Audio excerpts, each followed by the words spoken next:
Donc, une très belle soirée, très un très bien un très grand bienvenue à vous tous, désolée. Ce soir donc, on accueille en grande partie des participants qui ont déjà assisté au premier atelier sur les semences avec Foulia, du 5 octobre, mais il y a aussi des nouveaux entre nous et comme la dernière fois, on enregistre cet atelier pour pouvoir le divulguer. Donc, pour la clarté pour tous, je vais cadrer un peu ce qu'on fait ce soir.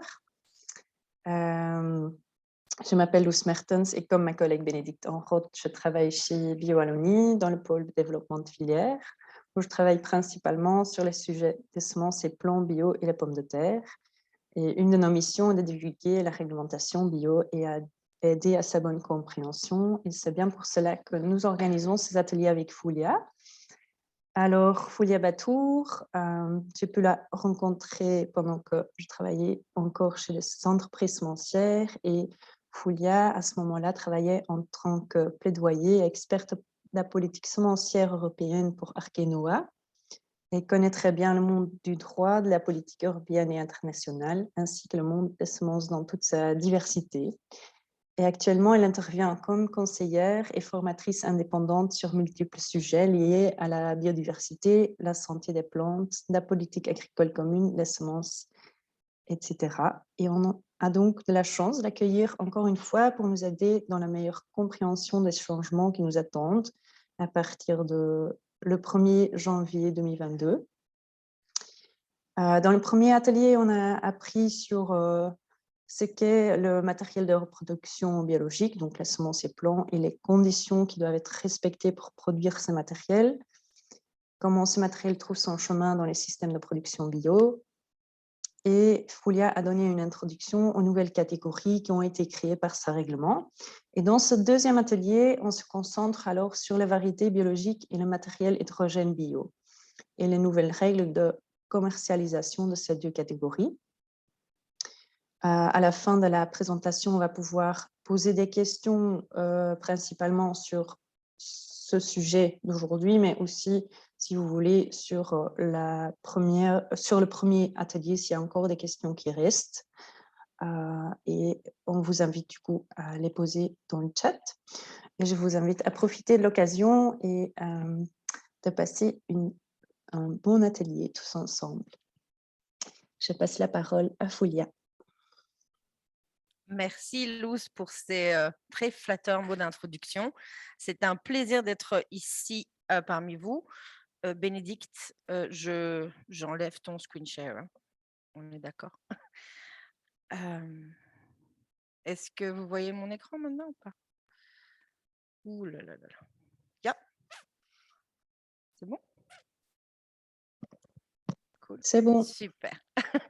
Et donc, aujourd'hui, par rapport à l'atelier de la semaine dernière, comme expliqué par Luce, l'atelier de la semaine dernière, il y a quelques semaines d'ici, était beaucoup plus général et se portait donc sur les principes de production, d'utilisation et un tout petit peu la commercialisation des semences dans le nouveau règlement portant sur l'agriculture biologique, le nouveau règlement européen. Ici, on va entrer dans donc, les véritables grandes innovations de ce règlement, donc à savoir le matériel hétérogène biologique et les variétés biologiques.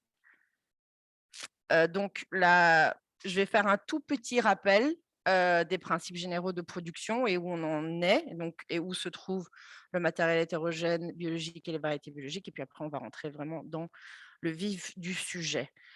Sachez donc aussi, pour petite information, que ce sont en fait ces provisions-là du règlement ont été celles qui étaient entre guillemets, les plus controversées, en tout cas de tout le règlement. Il y avait aussi la production hors sol, des choses un peu plus aussi, bon, par exemple la responsabilité des opérateurs, etc.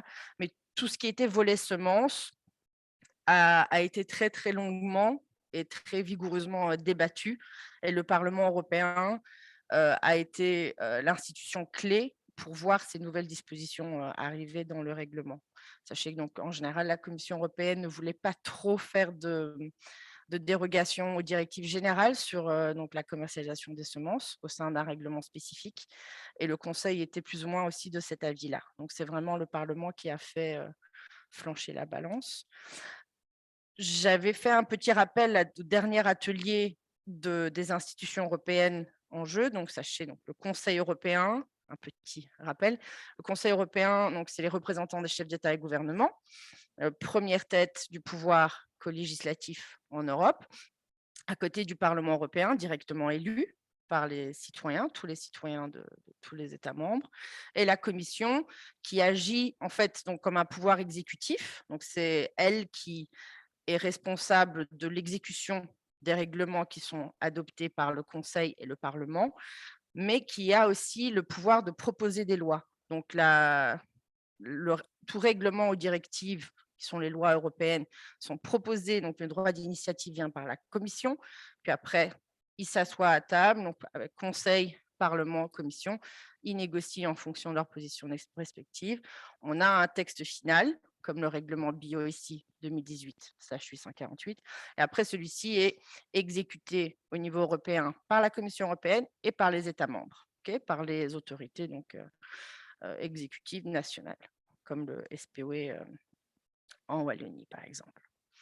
Petit rappel, comme ça, ça vaut toujours mieux que rien. Donc, aussi petit rappel par rapport à la dernière fois, donc comment est-ce qu'on va produire des semences biologiques avec ce nouveau règlement. Vous notifiez l'activité de production de semences, 2 années de conversion ou 1 ou 2 générations de production bio, vous arrivez à des semences biologiques. Pour des semences en conversion, 1 année de conversion, vous pouvez déjà commercialiser vos semences en tant que semences en conversion. Ou alors, vous utilisez des dérogations pour avoir recours à des semences conventionnelles. Mais sachez, aussi grande avancée, entre guillemets, ou grand changement par rapport à la législation actuelle, la fin des dérogations pour l'utilisation des semences conventionnelles est annoncée dans ce nouveau règlement en fin 2035. Et c'est pour ça que aussi ces nouvelles catégories du matériel, donc d'où viennent ces semences biologiques et semences en conversion, sont mises en place pour pouvoir booster en fait la production de semences biologiques afin d'arriver à cette échéance qui est assez quand même ambitieuse au niveau de 2035, notamment pour certaines espèces. D'autres, je pense qu'on y sera facilement, mais pour d'autres, pour les filières fruitières, etc., ça va être dur. Et donc, il y a un régime donc, général de production. On arrive semences biologiques, semences en conversion, semences conventionnelles via les dérogations. Et alors, dans l'annexe qui détaille les règles de production, il y a un article qui dit que les opérateurs doivent privilégier du matériel biologique de reproduction des végétaux, donc des semences, du matériel de semences, si vous voulez, adapté à l'agriculture biologique. Et c'est là, en fait, qu'entre la notion de matériel hétérogène biologique et variété biologique. Donc, on peut avoir des semences biologiques de matériel hétérogène biologique, semences biologiques de variété biologique. On peut aussi avoir des semences biologiques de variété conventionnelle. Okay, c'est la notion de semences biologiques est plus générale. Et ici, le matériel hétérogène et les variétés biologiques, on parle vraiment de deux d'essences et de substances qui seraient plus adaptées à l'agriculture biologique. Et c'est ça la nouveauté de ce règlement. On ne parle pas juste de la production, du système de production, mais vraiment de la sélection, etc., et de l'historique du matériel qui est produit sous conditions biologiques. Alors, premièrement, et c'est aussi le type de matériel dont je vais le plus parler aujourd'hui parce que c'est celui dont on sait le plus aussi, parce que les règles ont été complètement édictées, c'est le matériel hétérogène biologique. Donc, tout d'abord, on va parler de la définition. Donc, qu'est-ce que c'est? Comment est-ce qu'on peut le décrire? Quelle est son identité? Comment est-ce qu'il sera commercialisé et comment est-ce qu'il va circuler? Donc, une fois que c'est sur base d'une notification, une fois que vous faites une notification de dossier et que le matériel est sur une liste, un catalogue, alors comment est-ce qu'il va circuler? Donc, le critère de qualité, etc., règles, étiquetage, emballage, tout ça est déjà établi. Et après, on parle de traçabilité et contrôle. Contrairement au régime des variétés biologiques, où la majorité reste des règles qui vont arriver, en fait, sont assez inconnues. je vais y venir. Pour le matériel hétérogène biologique, on connaît quasi tout. Après, comment est-ce que ça va se traduire en pratique? Ça, c'est une autre histoire, toujours. Mais en tout cas, les règles générales et assez détaillées du régime de commercialisation sont connues. Alors, pourquoi du matériel hétérogène biologique? Première raison, j'en ai déjà parlé aussi, c'est parce qu'on a l'ambition, donc ce règlement européen a l'ambition de terminer, donc d'en finir avec les dérogations d'utilisation des semences conventionnelles et veut privilégier l'utilisation d'un matériel qui est adapté à la production biologique. Et la production biologique, selon donc les institutions européennes, a besoin de plus de diversité génétique et phénotypique pour pouvoir avoir donc de meilleurs rendements et trouver aussi une meilleure résilience. Donc, ça vient aussi d'un différent paradigme dans la production biologique par rapport à la production conventionnelle. Et vu que, justement, la production biologique a besoin de plus de diversité génétique et phénotypique, il faut déroger aux exigences d'enregistrement des certifications qui existent dans la directive commercialisation semences classiques. Donc, petit rappel pour ceux qui ne sont pas ne baignent pas dans ces directives comme moi, vous aurez de la chance.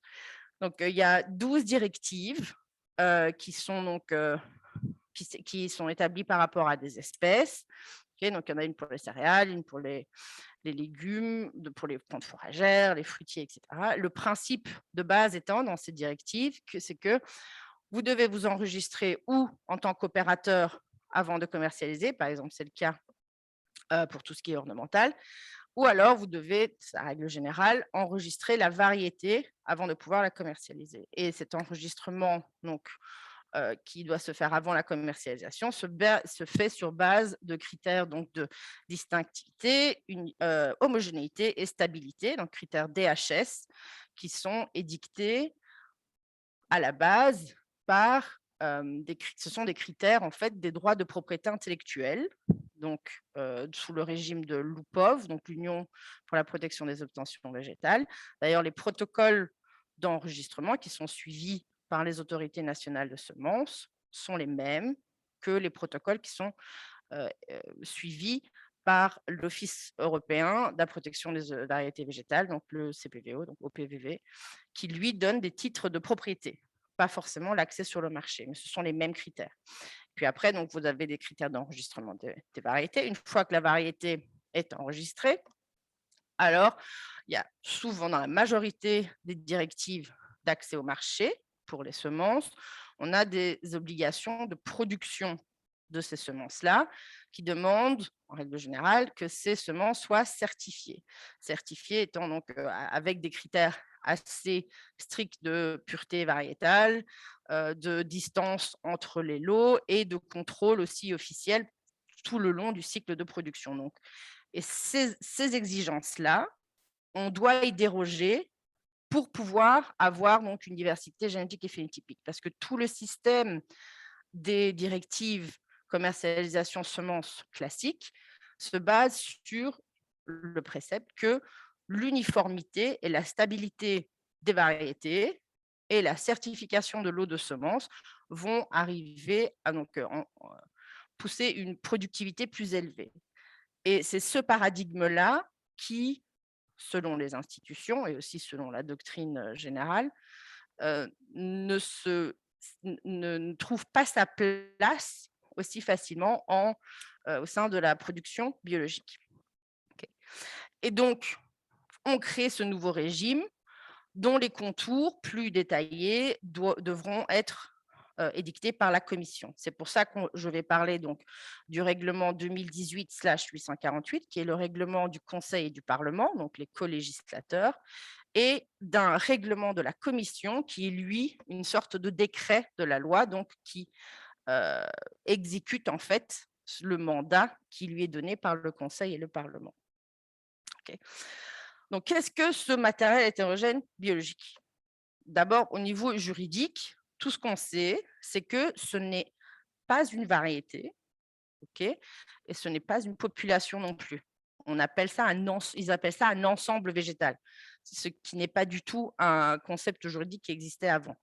dans les directives commercialisation semences, par exemple, une variété est définie, pas dans les directives elles-mêmes, mais elle est définie par le règlement qui octroie en fait ces droits de propriété intellectuelle, donc l'Office de la protection des variétés végétales. Et ça, c'est un précepte donc, qui est établi au niveau du règlement CPVO, donc au PVV. Et ici, le matériel hétérogène biologique, on annonce la couleur, ce n'est pas une variété au sens de la loi. Ça peut être une variété au sens au sens courant. Ça, j'ai beaucoup eu ces discussions. En général, certains acteurs pensent donc appellent une variété quelque chose en fait qui n'est absolument pas une variété au sens de la loi. Quand vous parlez avec des autorités publiques et vous parlez de variété, on parle vraiment de quelque chose qui est distinct, uniforme et stable.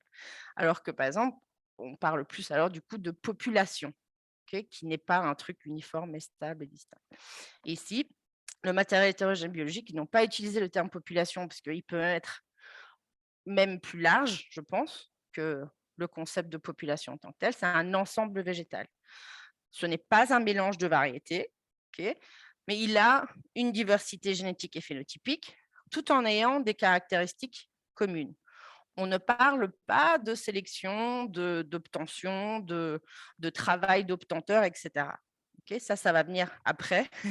Mais dans la définition de base qui est donnée par le règlement, on parle vraiment de cette diversité tout en ayant des caractéristiques communes et on parle d'ensemble végétal, pas de variété. Je vais vraiment pousser ça. On ne parle vraiment pas de variété. Après, justement, les règles plus détaillées sur la description du matériel viennent de l'acte délégué, donc qui est un règlement de la commission qui est adopté par la commission toute seule, donc c'est le décret, tout en ayant donc avec un droit de regard du conseil, donc des représentants des États membres. Mais ici, on n'est pas au niveau des ministres, on est plutôt au niveau des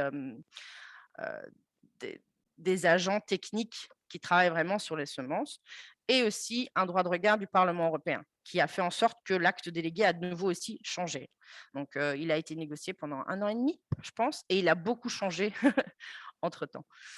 Et donc, c'est le règlement, il est adopté, donc c'est 2021/1189, et ce règlement de la Commission, donc ce décret, si vous voulez, porte les exigences d'identité, les exigences sanitaires et de qualité du matériel, ainsi que toutes les informations, contrôles et maintenance qui devront être respectées. Je vais y venir, ne vous inquiétez pas. C'est juste pour vous donner une photo générale de d'où je vous amène, où je vous emmène. Dans ce règlement de la Commission, donc dans le décret européen, avec des petits tirets, la première chose que vous devez savoir, c'est que le matériel hétérogène biologique, il est valable, donc il peut exister pour toutes les espèces, donc qui sont gérées par les directives semencières, céréales, légumes, oil and fiber, donc plantes fourragères, je ne sais pas comment on traduit oil and fiber, des plantes huile, du matériel de propagation végétatif, fruitier, ornemental, sauf le matériel forestier. Donc, il peut être, on peut le trouver pour toutes les espèces. Première chose. Deuxième chose, dans le préambule de ce règlement de la Commission, on a une définition encore un peu plus élaborée qui dit qu'il est caractérisé donc par une grande diversité phénotypique et qu'il est de nature dynamique et évolutif. Et qu'il y a une sélection naturelle et humaine répétée qui évolue avec le temps. Ce n'est pas un mélange de semences reconstituées chaque année au départ de variétés ou des variétés synthétiques ou une pollinisation croisée, donc une population, par exemple, stable. C'est pour ça que le terme population n'a pas été choisi et qu'on parle d'un ensemble végétal. Ici, on est vraiment dans une diversité. Et ils disent aussi dans le préambule que les variétés de conservation et les variétés amateurs ne peuvent pas vraiment rentrer dedans. Ça vient du fait que, de par leur concept à la base, les variétés de conservation et de amateurs sont des variétés. Donc, même si on a un régime dérogatoire pour leur inscription sur le catalogue officiel, elles restent des variétés qui sont censées être uniformes et stables et distinctes. D'ailleurs, dans les régimes, donc, pour leur inscription au catalogue, on se réfère quand même au protocole de Loupov. On n'est pas du tout, on s'éloigne pas vraiment beaucoup du paradigme général des directives commercialisation semences. Donc, ce n'est pas un mélange de semences, ce n'est pas une pollinisation croisée, ce n'est pas une variété conservation amateur. Donc, c'est un ensemble végétal qui a un matériel parental qui peut être tout matériel végétal. Donc, de nouveau, son historique à cet ensemble végétal, à ce matériel hétérogène biologique, ça peut être des variétés, ça peut être aussi des populations, ça peut être du matériel hétérogène biologique, peut-être plus loin dans l'histoire de ce régime. Donc, ça peut vraiment être tout.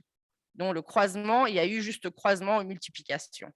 Donc, cette idée où il n'y a pas vraiment de sélection, il y en a un tout petit peu, mais il y a une adaptation. Mais le processus d'obtention, tel qu'on le connaît, celui qui aboutit au développement d'une variété uniforme et stable, il n'est absolument pas présent ici. Et donc, comment est-ce qu'on va identifier cet ensemble végétal?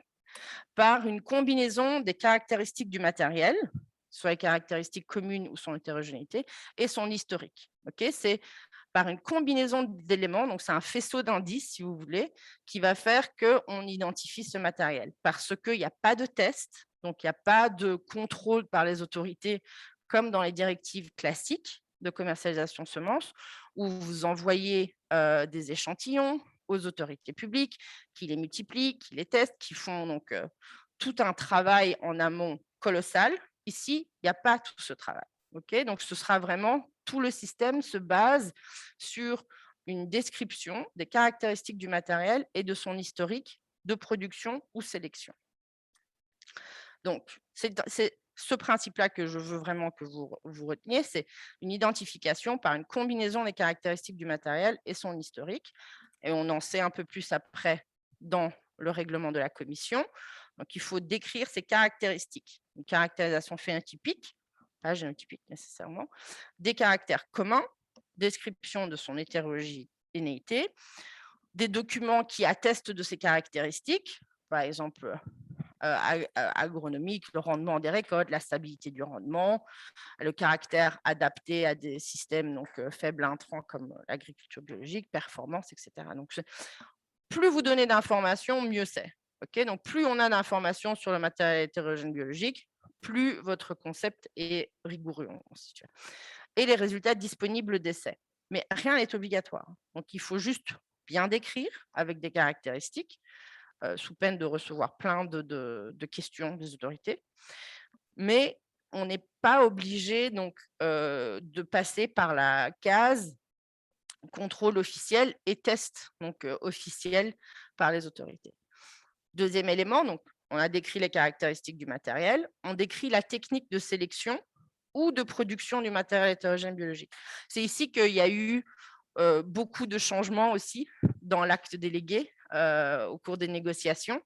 Donc, au tout départ, il parlait beaucoup plus de sélection, etc. Et cette notion de production est entrée donc au stade, dans les stades différents des négociations, surtout aussi de nouveau par l'équipe du Parlement européen qui avait négocié donc, le règlement du Conseil du Parlement avec donc l'équipe de Martin Heusing, qui était le rapporteur du dossier, qui a été réélu. Et donc ça, c'était aussi quelque chose, je pense, si ça vous intéresse un tout petit peu à la politique, le fait que les trois rapporteurs, donc il y avait un grand rapporteur principal du règlement biologique, qui était donc du groupe des Verts, un Allemand qui s'appelle, donc un député allemand qui s'appelle Martin Häusling.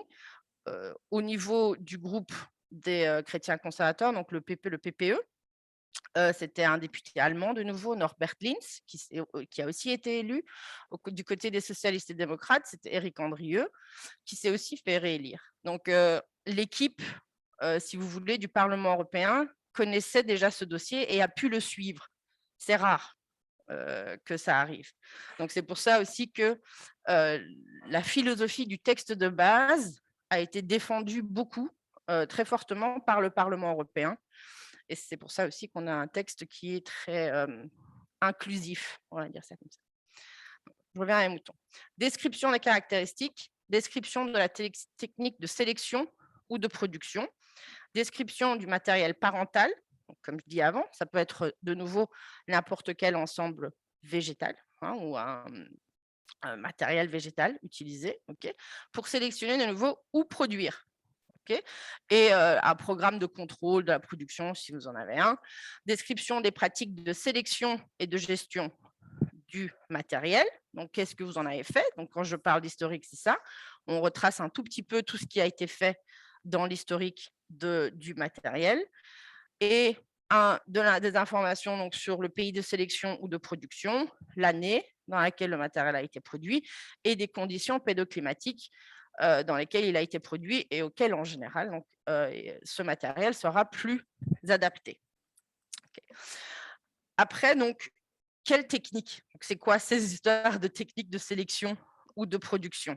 Donc, le règlement de la commission va plus loin et dit donc, que ça peut être du croisement, donc les descriptions du matériel parental, vous pouvez vous référer dans l'historique à des croisements que vous avez faits ou des protocoles ou toute autre technique de multiplication, etc., que vous avez utilisé dans l'historique du développement ou de la production du matériel.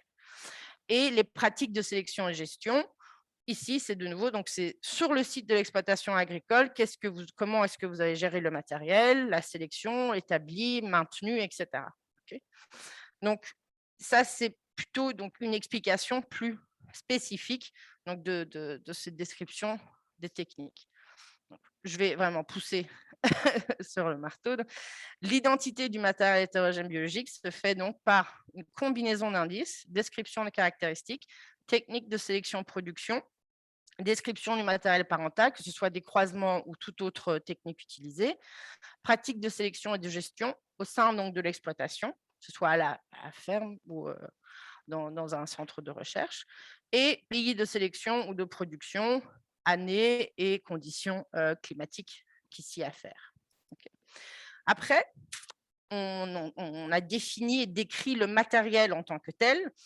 Le règlement de la commission donne aussi le même genre, quasi le même, vous allez voir, genre d'approche pour l'identification des lots de semences. Donc ici, on n'est plus dans le matériel, mais on est dans l'identification des lots de semences qui sont produits à partir de ce matériel. Le principe reste exactement le même, sauf qu'il est un peu plus compact. Donc, on décrit la technique de sélection de production des lots de semences, pas forcément le matériel, non. Le matériel parental qui a été utilisé, les descriptions de pratiques de sélection et de gestion, le pays de sélection de production et les caractères communs à l'hétérogénéité phénotypique du matériel. Vous ne voyez pas double, c'est exactement la même chose que l'identité du matériel hétérogène biologique, sauf que c'est plus condensé. Donc, au niveau de la description du matériel hétérogène ou que ce soit l'identité des lots de semences, on regarde, donc les autorités vont regarder cette famille de 5 éléments, si vous voulez, qui vont pouvoir décrire et définir ce que sera votre matériel hétérogène. OK? Donc, quelques exemples. J'aime bien mettre ça ici parce que je pense que c'est assez utile. Qu'est-ce qui pourrait être du matériel hétérogène? Donc ça, le premier exemple qui coule à ces deux sources, c'est les populations Solibam. On appelle ça Solibam. Solibam était le nom d'un grand projet de recherche européen qui s'est arrêté en 2013, je pense, qui était coordonné donc, par l'INRA et qui a mené en fait au développement. Donc, c'était un projet de recherche participative, entre autres, parce que c'est des grands projets européens, donc ils font beaucoup de choses. Ils ne font pas que de la sélection participative. Mais ce projet a abouti en fait au développement de différentes populations, donc toujours sur base de recherche participative. Et celles-ci ont été commercialisées donc, en Italie et en France et en Espagne, si je ne m'abuse. Elles ont été commercialisées, vous allez me dire comment c'est possible, une population commercialisée, par quelque chose qui s'appelle l'expérience temporaire sur les populations de céréales qui dérogeait en fait aux règles de directives de semences pour justement voir comment celles-ci pouvaient être adaptées à du matériel plus hétérogène. Et ils appelaient ça matériel hétérogène de céréales pour ne pas du tout rendre les choses plus confuses. Donc cette expérience temporaire a commencé en 2014. Elle ne concernait pas que le bio, donc ça pouvait être fait aussi sous autres conditions, même si la majorité des acteurs participants et des producteurs, donc des agriculteurs qui ont acheté ces semences étaient quand même certifiées bio, de par l'intérêt, je pense, qui est plus important au niveau de la production biologique.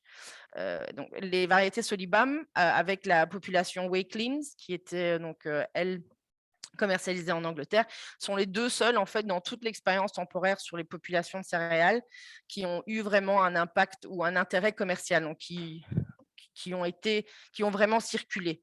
Et c'est pour ça que c'est un chouette exemple, parce que c'est justement des populations qui ont un intérêt commercial, qui a été prouvé pendant l'expérience temporaire. Et vu que celle-ci, c'est fini, elle n'aurait pas trouvé de place, en fait, dans le régime juridique qui est applicable actuellement au niveau de la commercialisation des semences de céréales. Deuxième exemple possible, c'est tout ce qui est la recherche qui est faite de nouveau par des Italiens sur les populations de tomates, ils appellent ça MAGIC. Donc ici, ils cherchent un tout petit peu la stabilité quand même, mais en fin de compte, les populations MAGIC restent hétérogènes. Et donc, je me dis, pourquoi pas. Donc, bien entendu, hein, je connais pas toutes les aléas et les critères pour savoir si ça pourrait vraiment coller par rapport au régime de matériel hétérogène biologique. Mais par rapport donc, aux publications que j'ai lues, ça colle à la description du matériel hétérogène biologique. Troisième exemple, de nouveau, pas certaine que ça colle complètement, mais il y a de quoi, je pense, venir voir si le navet rave de Trégnac, donc, qui est une très ancienne population, qui est commercialisée par certains petits semenciers en France notamment, et qui est aussi diversifiée. Donc, c'est une population qui n'est pas uniforme, pourrait peut-être aussi donc, bénéficier de ce régime et pourrait être commercialisée avec plus de légalité dans le futur. Okay. Maintenant, donc, on a défini le matériel hétérogène. Je suppose que je vois des, des questions sur le chat, donc je pense que ce n'est pas complètement clair. On est d'accord, il y a beaucoup d'incertitudes. Mais voilà, on le définit, le matériel hétérogène. Maintenant, qu'est-ce qui se passe? Pour le commercialiser, qu'est-ce qu'on fait? On doit notifier un dossier de matériel hétérogène. On ne parle pas du tout d'enregistrement au catalogue officiel, comme c'est le cas dans les directives semences classiques. Et surtout, ça c'est dans l'acte de base, comme on l'appelle, donc dans le règlement du Conseil et du Parlement, il n'y a pas de certification de lot de semences, donc qui est un des obstacles les plus importants au niveau de la commercialisation de population. Et cet obstacle a notamment été identifié lors de l'expérience temporaire de 2014, donc, dont j'ai parlé, dont Solibam, donc la population Solibam a bénéficié, où ils ont démontré que la certification, donc les critères de certification étaient beaucoup trop élevés, en tout cas pour la commercialisation de semences qu'on voulait en faire. C'est aussi un des problèmes qui existent au niveau des variétés de conservation. Donc, il y a un régime de dérogation aux règles générales de commercialisation de semences. Donc, on peut, si vous prouvez qu'il y a une érosion génétique d'une variété de conservation, vous pouvez l'inscrire au catalogue avec des règles un peu plus souples, même si celles-ci restent ancrées sous le paradigme de l'uniformité et de la stabilité, mais vous devez quand même certifier vos lots de semences. Et vous pouvez en plus produire ces semences-là que dans une région d'origine donnée et les vendre aussi dans cette région d'origine. Et la commission, ainsi que les autorités, en général les autorités compétentes, savent que c'est un gros frein à l'utilisation de ce régime qui ne marche pas très bien. On peut t'interrompre pour une question dans le chat sur les populations, justement. Mhm. On voulait savoir pourquoi une population ne pourrait pas entrer dans la catégorie matérielle de variété hétérogène, mais apparemment ça peut, si j'ai bien compris. Si elle n'est pas stable. Si elle n'est pas stable, comment ça se passe? Oui. C'est ça. C'est en fait le matériel hétérogène biologique, ça peut être une population tant que cette population est hétérogène. C'est pour ça que dans le préambule, ils disent donc que ça ne peut pas être des efforts de croisement avec pollinisation qui visent à stabiliser une population. Okay, donc, si quand vous utilisez le terme population, ce que vous avez en tête, c'est une population hétérogène, ce qui est en général le cas, alors bien sûr que toutes les populations telles que vous l'avez en tête peuvent être du matériel hétérogène biologique. Par contre, si ce que vous avez en tête quand on parle de population, c'est quelque chose de stable et d'assez uniforme, eh ben non. Là, ce ne sera pas vraiment du matériel hétérogène biologique, okay, parce qu'il est censé être dynamique et non uniforme. C'est de la sémantique, hein. Le droit, c'est de la sémantique. Et donc, c'est parfois pas évident de savoir, vu que ce sont des mots aussi qui sont utilisés de manière très courante et de manière assez différente dans les sciences agronomiques, pas que par rapport au juridique. Il y a un décalage clair qui se crée. Et en fait, ce que vous pensez être un obstacle n'en est absolument pas un. J'espère que j'ai répondu à la question. Merci. Oui, sinon on y reviendra. Okay. Donc, au niveau de la commercialisation du matériel hétérogène, on parle donc d'une notification d'un dossier. C'est une procédure de notification et pas d'enregistrement. Je parlais de sémantique. C'est très important. Donc, la différence, et ça a été fortement débattu pendant les négociations du texte de base, on ne parle pas d'un enregistrement, on parle d'une notification. Donc, c'est censé être plus simple, plus rapide, avec un dossier, pas de contrôle officiel. Okay, donc et en plus, les autorités donc, ont 3 mois pour vous répondre, entre guillemets, vous poser plus de questions. Et si elles ne font pas ce retour-là, le matériel est quasi, donc ça dépend de la lecture de nouveau qui en est faite, mais le matériel est quasi présumé être listé sur la liste nationale, okay, et inscrit. Donc, c'est une procédure qui est censée vraiment être simple, elle est gratuite, okay, et rapide. C'était toute la logique qui a été mise en place par les autorités, c'est celle-là. Après, en pratique, on verra, d'accord, mais c'est l'idée de base, c'est ça. Et donc, une fois qu'on est inscrit, que vous avez inscrit ce matériel sur la liste, cette liste, elle est nationale. Il n'y a pas de limite de temps, normalement, et ni de limite géographique. Par contre, donc, la limite de temps, ce qui va être assez, je pense, difficile en pratique, c'est de voir, vu que ce matériel est censé s'adapter, okay, et que vous allez voir ça maintenant, ce n'est pas obligatoire, vu que justement, c'est censé s'adapter. Il va falloir voir jusqu'où une inscription de ce matériel peut tenir, quoi. S'il n'est pas commercialisé, il ne circule plus, ou alors il circule trop et du coup il s'adapte beaucoup, est-ce que l'inscription initiale tient encore, etc. ou pas? Ça, ce sera à voir avec la pratique. Il n'y a pas de limite géographique. Donc la liste est nationale, mais on n'est pas dans un régime de variété de conservation où vous ne pouvez commercialiser vos semences de matériel hétérogène qu'en Belgique. Okay, donc, on ouvre quand même les portes du marché commun. Il n'y a rien qui va dans le sens contraire. Okay, donc, vous pouvez très, très bien aller, en tant que, si vous êtes utilisateur de ces semences, aller chercher des semences de matériel hétérogène qui sont listées en Allemagne ou en Espagne. On va dire que le changement climatique a fait que du matériel espagnol est peut-être intéressant ici. Ou alors, au contraire, si vous êtes producteur de semences de matériel hétérogène, vous pouvez très, très bien aussi le commercialiser dans les autres pays européens. Dans l'ancien acte délégué, cette liste était européenne. Il y avait une liste européenne qui devait être donc faite. C'est plus dans le texte, même si donc les autorités compétentes des États membres doivent donner ces informations, communiquer ces informations à la Commission européenne.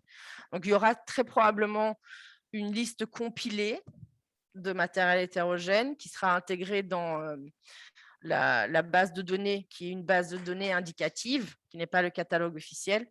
Donc, à voir. Mais sachez donc que cette liste européenne a existé à un moment dans l'historique du texte, mais qu'il n'y est plus. Okay, donc, on parle vraiment de liste nationale.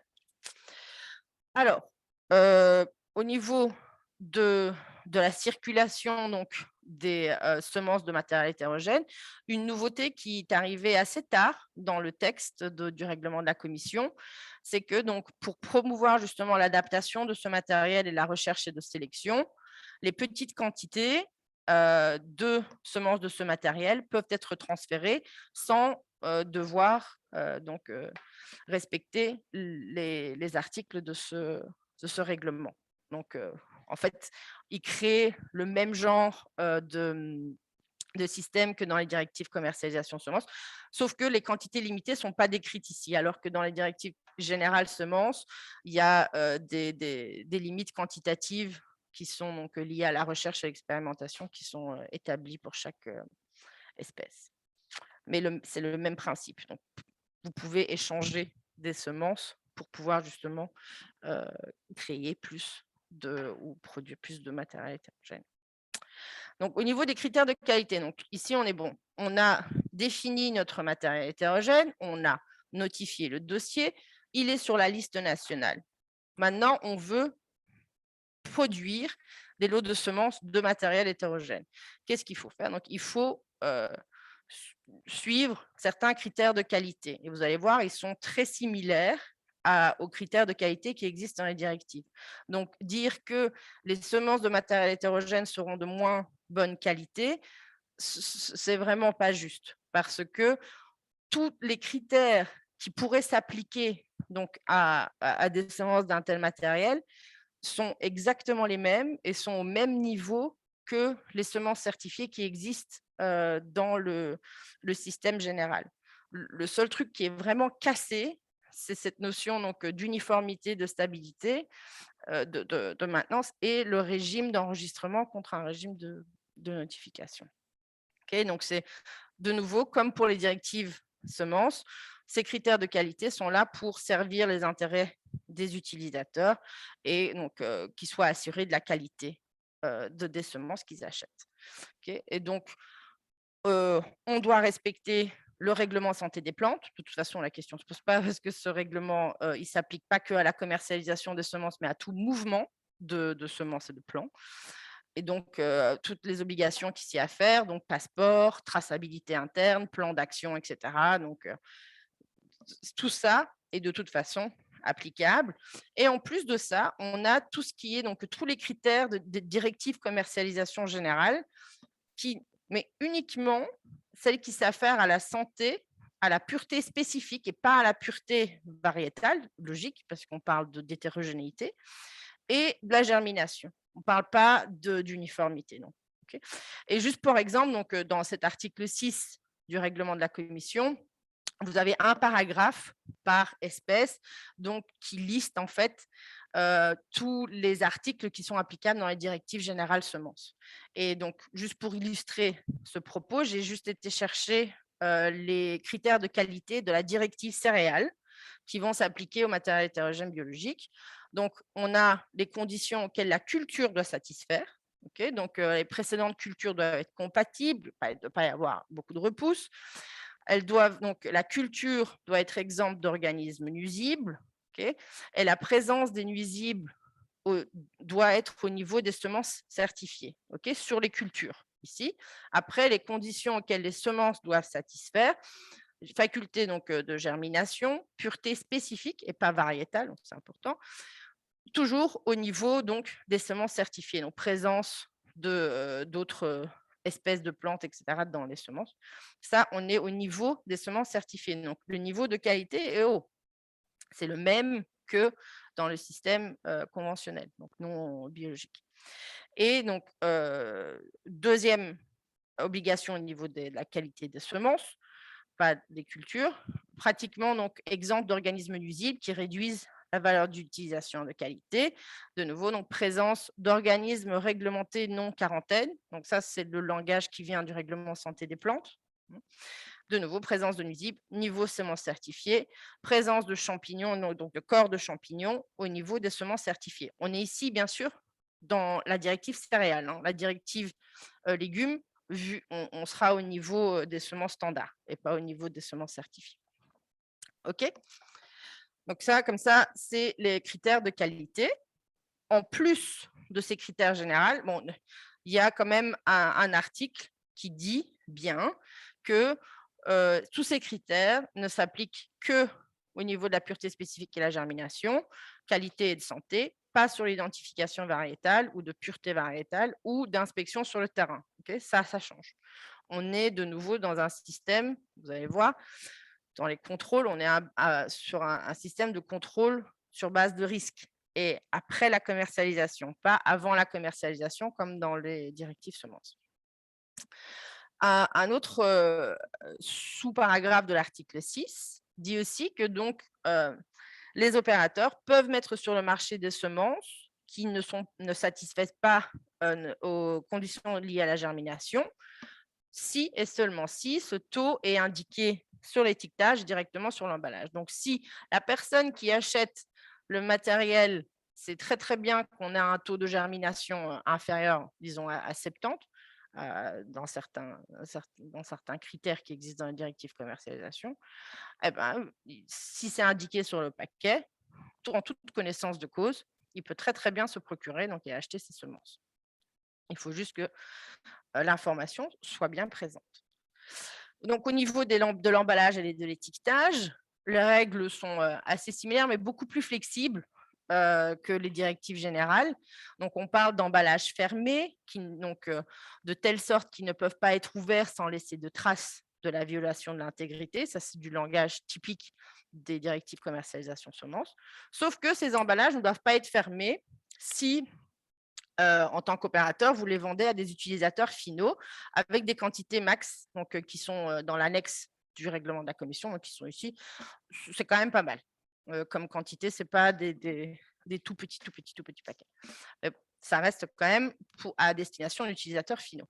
Et à ce moment-là, on n'est pas obligé de fermer les paquets de manière à ce qu'ils ne peuvent pas être ouverts sans laisser de traces, et donc pas obligé de faire l'investissement pour des grosses machines. En général, donc, pour les petits acteurs qui se lancent dans la production de semences, qui est en général un obstacle assez important au développement de leur activité. Okay, donc, on parle d'étiquette, on ne parle pas de label officiel. Okay, par rapport, donc grosse différence par rapport aux directives commercialisation classique. L'étiquette doit être lisible, imprimée, doit avoir les informations que je vais donner plus tard, mais donc jaune, croix diagonale verte, sauf si elle est directement imprimée ou inscrite, okay, et elle peut même être à l'intérieur de l'emballage, à condition qu'elle soit clairement lisible. Donc ici, on voit vraiment la flexibilité qui est accordée au niveau de l'emballage. Donc toute l'idée, c'est que tant que l'acheteur a les informations qui sont intéressantes et qui sont nécessaires à être fournies, okay, on est d'accord. Okay, mais ces informations-là doivent être sur les emballages. Donc, quelles sont ces informations-là? La dénomination du matériel, la mention règle des normes de l'Union, c'est classique. L'opérateur professionnel qui est responsable de la position de l'étiquette, okay, pas forcément la production. Le pays de production, le numéro de référence, mois et année de fermeture, l'espèce, poids ou le nombre de semences dedans, sauf pour les petites tailles, additifs s'il y en a, produits phyto s'il y en a, surtout pour le règlement. Et le taux de germination, surtout si celui-ci ne satisfait pas donc, aux conditions et aux critères des directives générales semences. Okay, tant que ces informations sont sur l'emballage, okay, on n'est pas obligé d'avoir une étiquette officielle, on n'est même pas obligé d'utiliser le jaune avec une diagonale verte. OK, mais toutes ces infos doivent être sur l'emballage.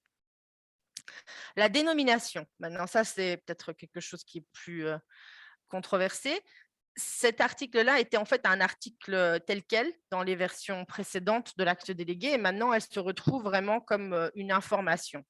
Okay, et c'est des principes qui existent et qui sont tirés des directives générales de commercialisation. C'est l'idée donc que le nom qui est donné au matériel ne doit pas causer de difficultés à ses utilisateurs et ne doit pas les induire en erreur.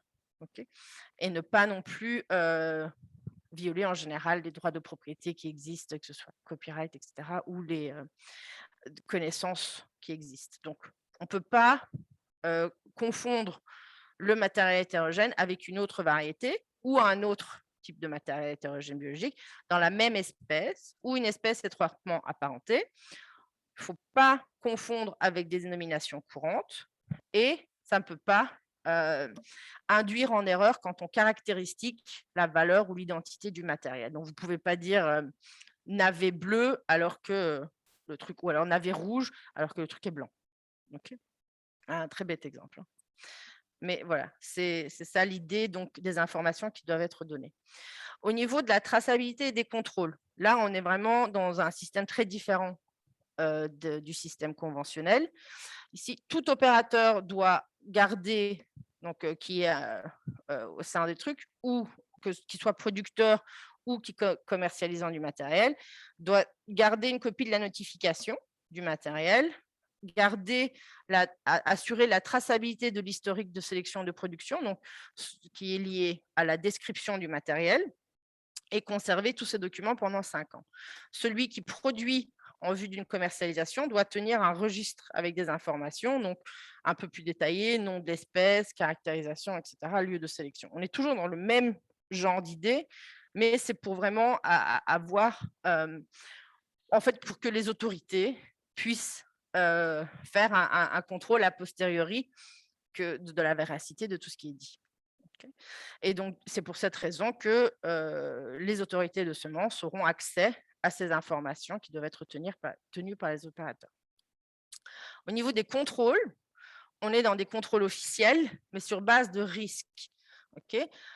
En théorie, ce sont les autorités compétentes, ce sont les autorités donc semences, sauf que donc on fait référence au règlement sur les contrôles officiels où certains pouvoirs peuvent être délégués à d'autres organismes. Donc ça, c'est une décision interne souveraine à chaque État membre de voir comment est-ce qu'ils vont articuler ces contrôles. Donc je ne pourrais pas vous dire à quoi ça va ressembler en Belgique, mais donc le principe reste dans l'idée de cet acte délégué quand même, de ce règlement de la Commission, que ce soit les autorités semences qui le fassent. Mais les États peuvent décider comme ils veulent, tant que cette autorité-là est désignée. Le principe, c'est que ces contrôles sont sur base de risques sur la production et la commercialisation du matériel. Et ces contrôles vérifient le respect de la description, de l'identification des lots, de la qualité sanitaire, des règles d'emballage, d'étiquetage et la tenue du registre d'information et assurer la traçabilité. Okay. Ils peuvent faire des essais, donc aller prendre donc, des échantillons et tester la germination et la pureté spécifique. Okay. Au niveau de la maintenance, ça a changé au dernier moment aussi. Au tout début, la maintenance était obligatoire, comme au niveau des directives classiques. Maintenant, donc il y a les 5 mots fatidiques au tout début. Lorsque la maintenance est possible, l'opérateur qui a notifié préserve les caractéristiques principales du matériel. Donc, le texte accepte qu'il y aura des cas où la maintenance ne sera pas possible parce qu'on parle d'un matériel qui s'adapte. Okay, ça, c'est écrit dans le préambule même de cet acte délégué. On ne parle pas de quelque chose de stable. Donc, ça peut s'adapter et même avec un effort de maintenance, certaines caractéristiques peuvent changer. Okay, et donc, cette maintenance ne sera plus assurée. Okay. Mais l'idée quand même, c'est que d'essayer de garder ces caractéristiques aussi longtemps que le matériel reste sur le marché et que la notification reste valable. Okay. Et celles-ci doivent être faites donc, par rapport à des pratiques acceptées et les infos doivent être conservées 5 ans après la fin de la commercialisation. Donc, tout ça, c'est pour pouvoir justement gérer toute cette historique, vu que le matériel hétérogène est défini par ses caractéristiques et son historique. OK, donc ça, c'est la saga du matériel hétérogène biologique. Donc, on a défini, décrit, on sait ce que c'est. On a commercialisé via une notification. Et une fois qu'il est notifié et listé, on doit respecter les critères de qualité, assurer quand même une traçabilité et accepter des contrôles suite après la commercialisation, donc pas avant, mais avec une traçabilité quand même forte et un registre d'informations et une pléthore d'informations à garder sous le coude pendant assez longtemps. Donc, deuxième gros type donc, de matériel, entre guillemets, qui est créé par le règlement biologique, sont les variétés biologiques. Donc, pour rappel, on parle de semences biologiques, semences en conversion, semences conventionnelles, juste au niveau de la production, okay, donc de comment ces semences ont été produites, et on parle de matériel hétérogène et de variétés biologiques quand on parle du matériel dont ces semences découlent, okay, auquel donc, que les opérateurs doivent en théorie privilégier. On ne sait pas vraiment comment, mais ils doivent les privilégier. Et une variété biologique, ici, on parle d'une variété, okay, définie par le règlement du Conseil qui a attrait en fait au droit d'obtention végétale. Okay, donc c'est une variété au sens juridique qui est donc censée être distincte, uniforme et stable, mais et elle a quand même une diversité génétique et phénotypique entre les différentes unités reproductives et elle provient de la sélection biologique. C'est une grosse différence par rapport au matériel. Ici, on parle vraiment de sélection biologique et sélection biologique qui est définie au sein même du règlement du Conseil et du Parlement. Okay, ces activités sont menées dans les conditions biologiques, chose qui n'existe absolument pas dans le matériel hétérogène. Hein. Donc, il y a un historique à fournir, mais jamais, au grand jamais, il parle du fait que cette production de ces sélections doit être faite sous les termes biologiques. C'était le cas dans les versions précédentes de l'acte délégué du matériel hétérogène, ça ne l'est plus du tout. Donc ici, dans les variétés biologiques, on est bien dans des activités de sélection menées dans des conditions bio et ayant pour but donc de chercher l'amélioration de la diversité génétique en se basant sur l'aptitude naturelle, la performance agronomique, résistance aux maladies, bien sûr beaucoup plus importante au niveau bio, et adaptation donc, aux diverses conditions pédoclimatiques locales. Okay, donc, toutes les pratiques de multiplication, hormis la culture de méristème, sont réalisées sous gestion certifiée biologique. Donc ça, c'est le principe de la sélection bio et donc mettre l'accent sur le respect des barrières naturelles au croisement. C'est le texte. Des exemples, ici, on est vraiment beaucoup plus on est hors d'un contexte de recherche participative ou hors d'un contexte d'anciennes variétés ou de populations qui pourraient exister. On est vraiment dans un produit de sélection, d'efforts de sélection pour aller chercher une variété. Donc, dans différents catalogues de semenciers, okay, qui soient spécialisés dans le bio, la biodynamie ou alors qui soient des filiales de plus grandes entreprises qui travaillent pour le bio. Alors ici, on parle d'une commercialisation classique au sens terme, donc toutes les directives semences s'appliquent. Donc enregistrement catalogue national et européen sur base des critères DHS et VCU si applicable au niveau des légumes et de grandes cultures, au niveau des fruitiers, liste avec description officielle.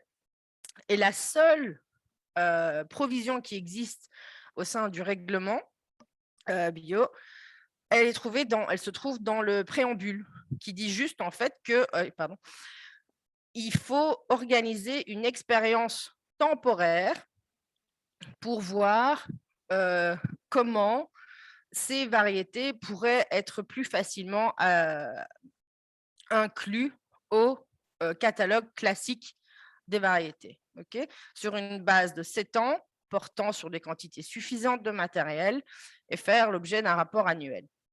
Donc ça, l'expérience temporaire, c'est quoi? C'est un drôle d'animal qui existe en fait dans les directives semences générales. Elles existent dans toutes les directives qui sont applicables aujourd'hui, sauf la directive sur le matériel forestier et le matériel donc, de propagation ornementale. Et ça se fait par une décision de la commission. C'est un texte technique, par exemple. Là, j'ai mis juste l'article qui a à faire au niveau des oléagineux. Voilà, c'est ça que je cherchais. Donc, la directive générale sur les semences de plants oléagineux.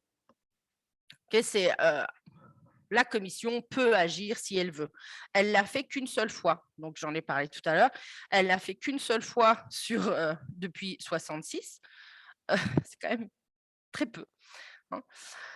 Et elle l'a fait justement pour le matériel hétérogène classique, donc pour permettre aux populations, notamment Solibam, qui était donc développé au sein de projets de recherche européens, à trouver un chemin sur le marché.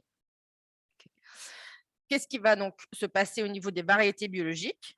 La commission va donc lancer une expérience temporaire par décision technique, donc il n'y a pas du tout de consultation du Parlement européen là-dessus. Il y a consultation des États membres, comme toujours. Ils sont toujours beaucoup plus consultés que le Parlement. Ça prend moins de temps aussi. Mais et l'idée, c'est que ils vont essayer par cette expérience de décrire les caractéristiques du matériel de variété biologique qui est différent en fait. Donc, décrire un peu pourquoi est-ce que cette diversité phénotypique existe alors qu'on est quand même dans un contexte de variété. Et le travail portera surtout sur l'ajustement possible de protocoles DHS, donc les protocoles d'enregistrement en catalogue, avec une liste plus courte ou des critères plus additionnels, par exemple, vu que l'accent est plus mis sur la résistance aux maladies en bio, etc. Et probablement, ce ne sera pas sur toutes les espèces, et débutera avec des espèces commercialement importantes et où il y a des problèmes d'enregistrement plus importants. Donc, au tout début, la liste qui circulait, c'était le blé, seigle, maïs, soja, pommes de terre, carottes, choux raves, tomates, oignons, luzerne. Mais je ne sais pas encore si c'est le cas. Donc, si ces 10 espèces seront vraiment concernées. Et il y a eu un projet pilote aussi en coopération donc, avec Nactimba des Pays-Bas sur les carottes et le chou rave, poussé, financé, je pense, par Kulturzat et Bingenheim, pour voir déjà comment ça pouvait commencer. Il sera lancé normalement en janvier 2022. Il n'y a pas de texte disponible, en tout cas au public. Mais je sais que donc, les États membres et la Commission ont discuté un document de travail donc, ce 23 septembre dernier, mais celui-ci n'est pas public. Donc, mais ça va se lancer. Et quand il sera lancé, donc l'idée étant, avec les États membres qui y participent pendant 7 ans, ils vont accepter au catalogue des variétés. Il va y avoir des discussions pour savoir donc, quels critères posent problème et comment faciliter ou aider l'enregistrement de ces variétés biologiques. Cette catégorie est encore plus critiquée que le matériel hétérogène biologique. Savoir, ça m'a assez surpris. Mais quand on regardait en fait les réponses à l'analyse d'impact initiale de la réforme générale des semences, il y a énormément de semenciers conventionnels, on va dire, qui ont critiqué, qui trouvent que ce régime et cette expérience temporaire n'ont pas lieu d'être. Et donc qu'il ne faudrait pas créer une sous-catégorie de variété. Et il est tout autant en fait critiqué de l'autre côté de l'équation, donc des acteurs qui travaillent plus sur la biodiversité cultivée, qui disent eux, en fait qu'une variété hétérogène, c'est un oxymore, ce qui n'est pas faux. Parce qu'une variété au niveau juridique est caractérisée par son uniformité centrale et la diversité génétique, qui est aussi donc, un des critères principaux d'une variété biologique, n'a pas vraiment sa place dans cette conception juridique. Donc, une comparaison assez rapide, parce que je vois aussi que le temps file. Au niveau des variétés biologiques, on est vraiment dans une variété, une protection style ou pauvre serait même possible. Donc, à titre de propriété intellectuelle, une obtention végétale, si bien entendu l'Office des protections est d'accord de changer un tout petit peu les tests DHS. Alors que le matériel hétérogène n'est pas une variété. Donc, il n'y a jamais de protection possible au niveau propriété intellectuelle. Variété biologique, on parle vraiment d'une sélection formelle, une sélection même biologique, alors qu'ici, pour le matériel hétérogène, ça peut être une sélection formelle, informelle, massale, croisement de population, adaptation locale, production, c'est beaucoup plus vaste comme chantier. Variété biologique, on parle d'un degré d'hétérogénéité qui est plus élevé que les variétés conventionnelles. Alors ici, l'hétérogénéité est plus élevée que la variété biologique même, parce qu'on casse même le principe de la variété. Les directives semences s'appliquent aux variétés biologiques, alors qu'elles ne s'appliquent pas aux matériels hétérogènes biologiques, sauf les critères de sanitaire et qualité, etc., auxquels on fait référence dans l'acte délégué, donc dans le règlement de la commission. Les variétés biologiques seront enregistrées au catalogue officiel, national ou communautaire en fonction des espèces, avec des protocoles adaptés, alors qu'ici, on n'est pas dans le catalogue officiel des variétés, mais dans une liste nationale de matériel hétérogène. Les variétés biologiques pourront être commercialisées via l'expérience temporaire, donc dans certaines espèces, dans certains États membres, lancés en 2022 pour voir comment ajuster, alors qu'ici, on a vraiment un système complet de notification sur base de dossier qui est déjà sur pied et qui pourra être fait tout de suite dans tous les États membres pour toutes les espèces à part le forestier. Donc, conclusion, donc on est face à de nouvelles catégories de matériel biologique. On n'avait jamais parlé avant de ça. Donc, on parlait juste de production de semences. On ne parlait pas du matériel dont provenaient ces semences-là. Ces nouvelles catégories cassent fortement le paradigme existant de l'uniformité dans les directives commercialisation semences et reconnaît les besoins donc, de la production biologique. Pour voir l'augmentation de l'offre de semences bio et de matériel adapté aux conditions bio pour la fin des dérogations en 2035. Par rapport à la pratique, maintenant, il y a beaucoup de choses quand même qui restent en suspens et les autorités sont face à un nouveau régime qui est très inhabituel pour eux. Ça fait très longtemps que les autorités sont dans une pratique constante qu'ils ont l'habitude, avec des interlocuteurs aussi qu'ils ont l'habitude de voir. Donc, il va falloir aussi que ces autorités-là s'habituent et que les acteurs qui sont face à des opportunités aussi communiquent bien avec les autorités et que ce dialogue, je pense, sera crucial pour que le système fonctionne, pour apprendre ensemble, en fait, et voir où il y a des soucis, où il y a des incertitudes. Et je voulais aussi juste signaler, je ne sais pas si beaucoup d'entre vous connaissent, mais donc, au niveau du système des variétés de conservation, un premier règlement avait été pris par la Commission en 1998 et rien ne s'est passé pendant 10 ans. Donc, il n'y a pas eu un seul enregistrement de variétés de conservation pendant 10 ans. Tel que, donc en fait, la commission a dû se rasseoir et réécrire un texte pour voir le texte qu'on connaît aujourd'hui et qui est applicable aujourd'hui en 2008, parce que les autorités ne savaient pas, en fait, comment le système devait fonctionner, les acteurs non plus.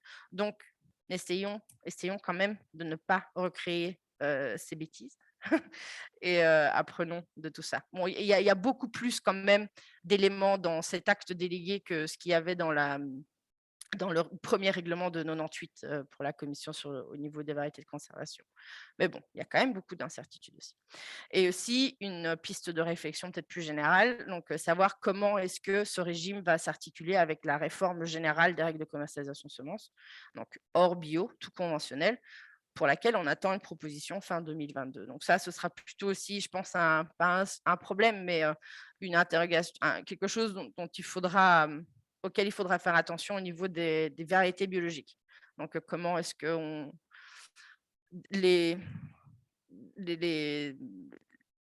connaissances qui vont être accumulées par l'expérience temporaire ne pourront pas être complètement intégrées dans la réforme générale parce que ce sera trop tôt, mais il faudra mettre des mécanismes en place pour que justement ces connaissances-là puissent être intégrées assez facilement pour ne pas louper le coche. Et sur ce, je suis désolée d'avoir été longue et je vous remercie de votre attention. Merci beaucoup, Foulia. On va couper Désolée, j'ai l'enregistrement. été longue. C'est pas grave, c'est très bien. Il fallait bien. On coupe l'enregistrement et on va passer aux questions-réponses parce qu'il y en a pas mal, les questions. Ouais, ok. J'ai pas du tout regardé.